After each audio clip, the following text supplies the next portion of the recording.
Hello children, in today's class we will start with death of a partner. So far we have completed non-profit organizations, fundamentals of partnership firm, then we did admission of a partner and then retirement of a partner. In between we have done valuation of goodwill also. Now coming to the death of a partner. Now what kind of accounting treatment we have to do at the time when a partner dies. Now death of a partner को अगर हम देखें तो एक तरह से general sense में death of a partner is a situation when a partner is leaving the firm. तो more or less ये ऐसा ही है जैसे कि रिटायरमेंट ऑफ ए पार्टनर है, लेकिन retirement of a partner and death of a partner में एक बहुत बड़ा डिफरेंस है. और वो डिफरेंस है कि रिटायरमेंट ऑफ ए पार्टनर तो प्लान की जा सकती है. When a partner wants to leave the firm, when a partner wants to retire from the firm, it can be planned. इसके बारे में डिसाइड कर सकते हैं पार्टनर्स, इसके बारे में डिसीजन हो सकता है और वो डिसाइड हो सकता है कब. एंड जनरली इसी वजह से हमने देखा है कि रिटायरमेंट हमेशा किसी अकाउंटिंग ईयर के एंड पर होती थी, 31 मार्च को होती थी. But same thing cannot be done for death of a partner. Death of a partner can take place any time. Death को हम ये तो नहीं कह सकते ना कि भाई आप वेट करो 31 मार्च को ही आना, जब हमारे अकाउंट्स क्लोज होते हैं आप तभी आना, हम तभी मरेंगे और हमारे अकाउंट सेटल करने में आसानी रहेगी. That is not a situation. So death can take place any time during the year. और जब डेथ ऑफ ए पार्टनर होगी तो वही चीज कि partnership agreement will break, partnership deed के provisions will come to an end, जिसे हम कहते हैं dissolution of partnership. Although the firm may continue if the other partners so decide. तो उस सिचुएशन में फर्म के अकाउंट्स को कैसे सेटल किया जाएगा, क्या अकाउंटिंग ट्रीटमेंट होगा when a partner dies during the year. जो एडजस्टमेंट्स हमें रिटायरमेंट के टाइम पर करनी होती थी, रिटायरमेंट के टाइम पर हम क्या क्या एडजस्टमेंट्स करते थे. रिटायरमेंट के टाइम पर हमारी एडजस्टमेंट्स होती थी regarding change in profit sharing ratio,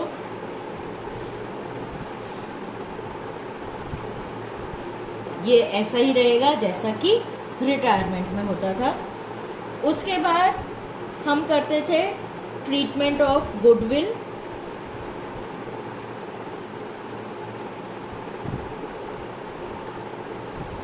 ये ट्रीटमेंट भी वैसा ही रहेगा. इसमें भी कोई इफेक्ट नहीं पड़ेगा कि कोई पार्टनर फर्म को at the end of the year छोड़कर जा रहा है या ड्यूरिंग द ईयर छोड़कर जा रहा है because of his death.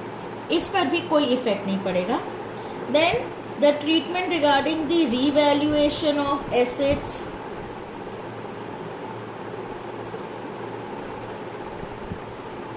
And reassessment of liabilities,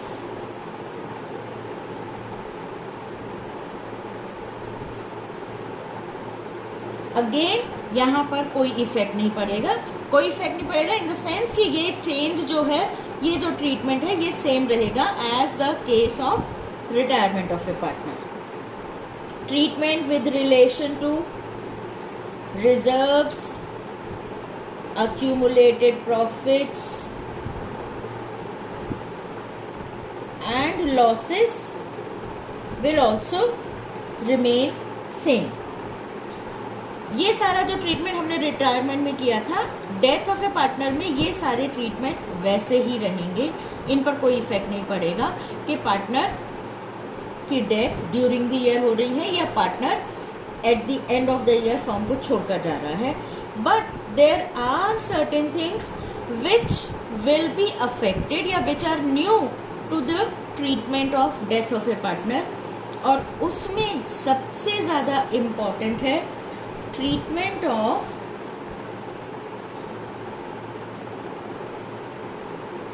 share of profit or loss in the year of death.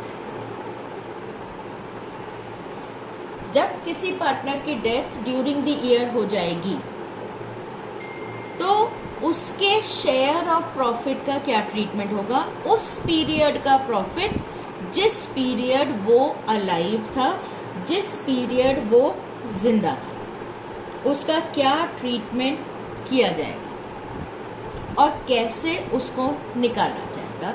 ये दो चीजें हैं जो डेथ ऑफ ए पार्टनर के केस को रिटायरमेंट ऑफ ए पार्टनर की सिचुएशन से डिफरेंशिएट करते हैं। सबसे पहली चीज तो उस प्रॉफिट या लॉस को कैलकुलेट करना और फिर उसका अकाउंटिंग ट्रीटमेंट करना। ना कैलकुलेट करने के लिए सबसे पहले आपको ये समझना है कि इस बात का treatment of share of profit और loss in the year of death का मतलब क्या है। Now let me take the example of an year 2019 से 2020। हमारा फाइनेंशियल ईयर है 2019-20। रिटायरमेंट अगर होती है तो रिटायरमेंट हमेशा 31 मार्च 2020 को होती, लेकिन डेथ इस पीरियड में कभी भी हो सकती है। Let us take an example that the partner dies on 30th June 2019। यानी ये पार्टनर जब तक 31 मार्च 2019 थी तब तक के तो अकाउंट्स क्लोज हो चुके थे, सबको अपना अपना शेयर मिल चुका था। लेकिन 31 मार्च 2020 आने से पहले during this year only on 30th June one of the partner dies. अब ये पार्टनर 3 मंथ्स तक फर्म का पार्टनर था और 3 मंथ्स के बाद उसकी डेथ हो जाती है। रिमेनिंग 9 मंथ्स जो रिमेनिंग पार्टनर्स हैं दे कंटिन्यूड द फर्म। क्वेश्चन आता है कि जो पार्टनर की डेथ हुई है 1 साल के अंदर बीच में after a period of 3 months उसे कितना प्रॉफिट मिलेगा। सबसे पहली चीज, पार्टनर जितने पीरियड के लिए अलाइव था उसे उतने पीरियड के फर्म के प्रॉफिट में से ही हिस्सेदारी दी जाएगी। बाकी पीरियड जबकि वो नहीं था, ही वॉज नॉट अलाइव, उस पीरियड के फर्म के प्रॉफिट में उसे कोई हिस्सेदारी नहीं मिलेगी। Partnership is a business firm और बिजनेस फर्म में हर कुछ काम जो होगा वो प्रोफेशनल तरीके से होगा। कोई इमोशनल बैकअप नहीं रहेगा, कोई इमोशनल बेसिस पर नहीं रहेगा कि since the partner has died let us give him share of profit in these 9 months also. और इसलिए हम फर्म के पहले 3 महीने का प्रॉफिट निकालेंगे और उस 3 मंथ्स के प्रॉफिट में हम इस deceased partner, the partner who has died, को उसका शेयर ऑफ प्रॉफिट देंगे। इस शेयर ऑफ प्रॉफिट को निकालने के लिए, share of profit of deceased partner को निकालने के लिए हमारे पास 2 मेथड्स हैं। On 2 methods, through 2 methods, we can calculate his share of profit till the time he was alive. First method जो है पार्टनर का शेयर ऑफ प्रॉफिट निकालने का है, that is on the basis of time, on time basis. And the second method is turnover basis. So let me explain you the basis, these 2 bases of calculation of share of profit of deceased partner in the year of his death. Now let me take an example. Suppose A, B and C are 3 partners. They are sharing profits in the ratio of 3:2:1. Now partner B dies. This partner B dies, as I have taken the date to be 30 जून 2009 को इस partner की death हो जाती है। ना जब इस partner की डेथ हो जाती है 30 जून 2019 को, और जिस पार्टनर की डेथ हुई है उसके लीगल हेयर्स या लीगल एग्जीक्यूटर्स जिनको हम कहते हैं, वो लोग आएंगे कि भाई हमारे फादर का, हमारी मदर का, जो भी फर्म में पार्टनर था, हमारे पेरेंट का जितना भी हिस्सा बनता है वो आप हमें दे दो। तो हमें उसका शेयर ऑफ प्रॉफिट तभी निकालना होगा। हम ये नहीं कह सकते कि भैया रुक जाइए 9 मंथ्स और रुक जाइए, जब 31 मार्च 2020 आएगी हम देखेंगे फर्म ने कितना प्रॉफिट अर्न करा है, उसमें से 3 मंथ्स का प्रॉफिट निकाल के हम आपका शेयर दे देंगे। This will not be done. हमें अकाउंट 30 जून 2019 को ही सेटल करने होंगे, और 30 जून 2019 को सेटल करने के लिए हम प्रॉफिट कैसे निकालेंगे?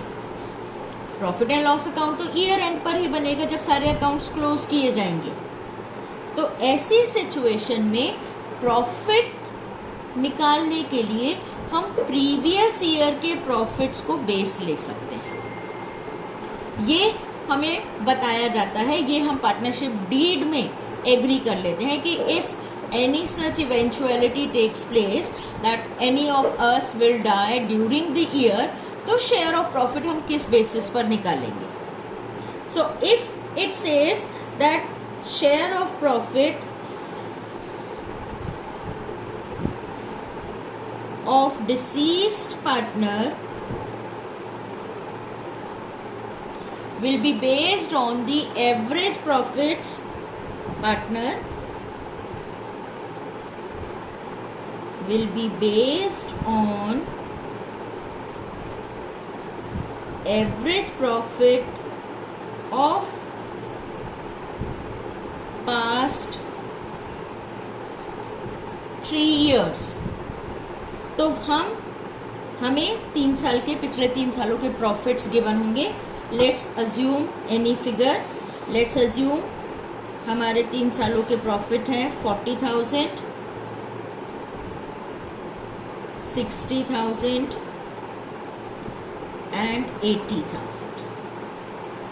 सो हमारे 3 इयर्स के प्रॉफिट्स है 40,000, 60,000, 80,000, और हम इनके बेसिस पर डिसीज पार्टनर जो कि है बी, उसका शेयर ऑफ प्रॉफिट निकालेंगे। किस तरह से हम प्रोसीड करेंगे? फर्स्ट स्टेप में we will calculate total profit, जितने सालों का हमें बेसिस लेना है। टोटल प्रॉफिट क्या हो जाएगा? 40,000 प्लस 60,000 प्लस 80,000, ये हो गया 1,80,000। Then we will take average profit।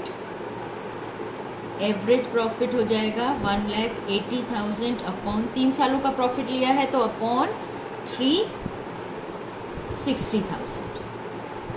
Now the most important thing, 60,000 का हमारा प्रॉफिट आ गया, एवरेज प्रॉफिट आ गया। हमें 20 शेयर ऑफ प्रॉफिट निकालना है, बी जो कि हमारा डिसीज्ड पार्टनर है। क्या मैं पूरे 60,000 का 2/6 शेयर ले लूं प्रॉफिट के लिए? अगर मैंने ऐसा किया तो मेरा अभी तक का किया हुआ सारा काम गलत हो जाएगा। B was alive for a period of 3 months, तो हम बी को सिर्फ 3 मंथ्स के प्रॉफिट में हिस्सेदारी देंगे। He will be getting his share of profit only in the profits of 3 months. So हम कैसे निकालेंगे? Average profit into, we can say, period of survival, जितने टाइम वो alive था, into share of deceased partner. तो ये period of survival is very important here. अब हम कैलकुलेट कर लेते हैं। Average profit of 1 year is 60,000। Period of survival कितना है? उसकी डेथ 30 जून को हुई है, तो ही survived for 3 months. So 3/12 and deceased partner का share is 2/6. Now with this we will calculate. This is 3 2s are 2 से 2, 12 5s are. So B's share of profit कितना आया? 5,000 rupees. So on the basis of time, अगर हमें निकालना है deceased partner का share of profit, then we will calculate firm's profit for full 1 year. यहाँ पर profit has been taken as the average profit of past 3 years. It can be previous year profits also. अगर previous year का profit हमें लेना होता तो हम सिर्फ लास्ट ईयर का प्रॉफिट लेते, ईयर बिफोर डेथ के प्रॉफिट को ही बेस बना के करते. वो हम क्या लेंगे, that will depend upon the agreement of the partners. So पहले हमें फर्म का एवरेज एनुअल प्रॉफिट निकालना है, उसको कन्वर्ट करना है फर्म के उतने टाइम के पीरियड प्रॉफिट से जितने टाइम तक डिसीज पार्टनर अलाइव था, और फिर हम उसे डिसीज पार्टनर के शेयर से मल्टीप्लाई करके हिज शेयर ऑफ प्रॉफिट निकालते हैं. Then the second method, that is on the basis of turnover. Now ये turnover basis method generally उन business firms में applicable होता है जिन firms के अंदर जो sales होती हैं. turnover means sales. I hope you must be knowing it that turnover means sales. ऐसी firms के लिए होता है जो कि seasonal firms होती हैं. seasonal firms के अंदर जो sales होती हैं वो कुछ खास पीरियड में कॉन्सेंट्रेटेड होती हैं, और इस वजह से उसका अर्न्ड प्रॉफिट जो है हम इवनली अज्यूम नहीं कर सकते. यहाँ तो जब हमने प्रॉफिट को 3 months लिया तो हमने ये अज्यूम किया that this firm is earning its profit evenly throughout the year. लेकिन सीजनल फर्म्स में profit can not be taken as to be earned on even basis. तो ऐसी सिचुएशन में जब प्रॉफिट सीजनल बेसिस पर earn किया जाता है, ऐसी सिचुएशन में जबकि प्रॉफिट लगातार नहीं अर्न किया जाता है, इवन बेसिस पर नहीं, तो हम टर्नओवर बेसिस लेते हैं. तो उस सिचुएशन में हम टर्नओवर बेसिस के मेथड को यूज करते हैं. टर्नओवर बेसिस के अंदर हम देखते हैं कि जब भी पार्टनर की डेथ हुई है उस टाइम तक हमने कितनी सेल्स की हैं, एंड देन उन्हीं सेल्स पर हमने कितना प्रॉफिट अर्न किया होगा ऑन एन एवरेज बेसिस हम ये निकालते हैं. So let's take an example. यही लेते हैं A, B and C. They are 3 partners earning profits, dividing profits in the ratio of 3:2:1, and partner B dies on 30th June 2019. यहाँ तक हमारी इंफॉर्मेशन सेम है. अब इस सेम इंफॉर्मेशन को हमें क्या करना है, इस सेम इंफॉर्मेशन को हमें देखना है कि टर्नओवर बेसिस पर हमें क्या गिवन होता. टर्नओवर बेसिस पर अगर हमारा होता तो क्वेश्चन कुछ इस तरह से होता दैट द सेल्स और turnover of the firm till 30th June 2019 were say 1,50,000 rupees.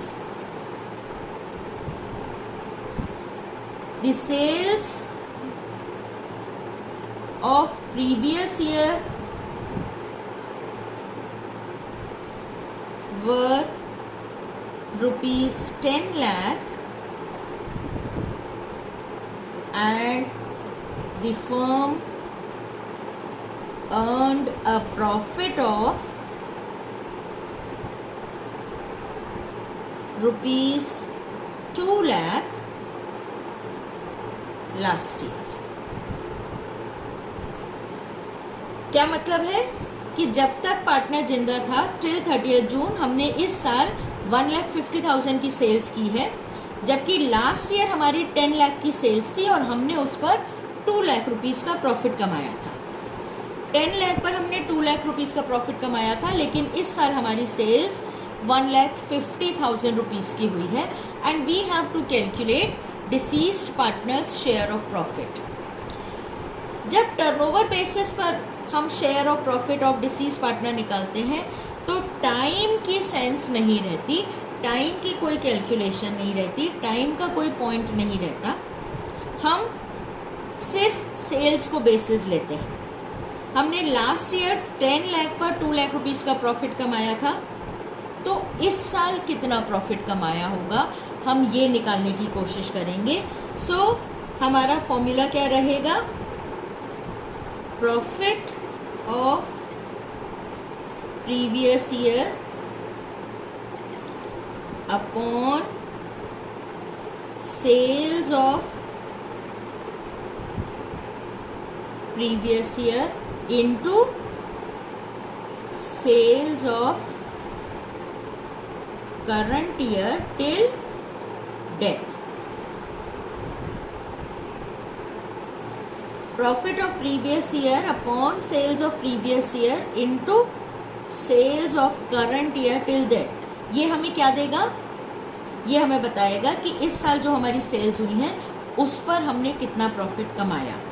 हमने मतलब फर्म ने कितना प्रॉफिट कमाया, लेकिन हमें फर्म का प्रॉफिट नहीं, हमें डिसीज्ड पार्टनर का शेयर चाहिए। तो into deceased partners share. So profit of previous year हमारा था 2 लाख रुपीस, सेल्स थी हमारी previous year 10 lakh rupees and this year's sales till the death are 1,50,000। इसको जब मैं डिसीज पार्टनर के शेयर 2/6 से मल्टीप्लाई करूंगी तो what will I get? I will get deceased partners share of profit. यहां से मैं कैंसिल करूं 5 3 1 2 3 4 3 क्या आया? Deceased partners share to be 10,000 rupees. कैसे निकाला मैंने? Profit of previous year upon sales of previous year into sales of current year till death into deceased partners share. So यहां से मेरा आएगा deceased partner share till death on the basis of sales, on the basis of turnover. Remember, turnover basis में time से multiply नहीं करेंगे। Time already आ गया है, जबकि टिल 30 जून की सेल्स है तो वो अपने आप से टाइम का कॉन्सेप्ट आ गया है कि 3 मंथ्स में हमारी इतनी सेल्स हुई हैं। दोबारा से उसको 3/12 से मल्टीप्लाई नहीं करेंगे। I hope the calculation part is understood by you.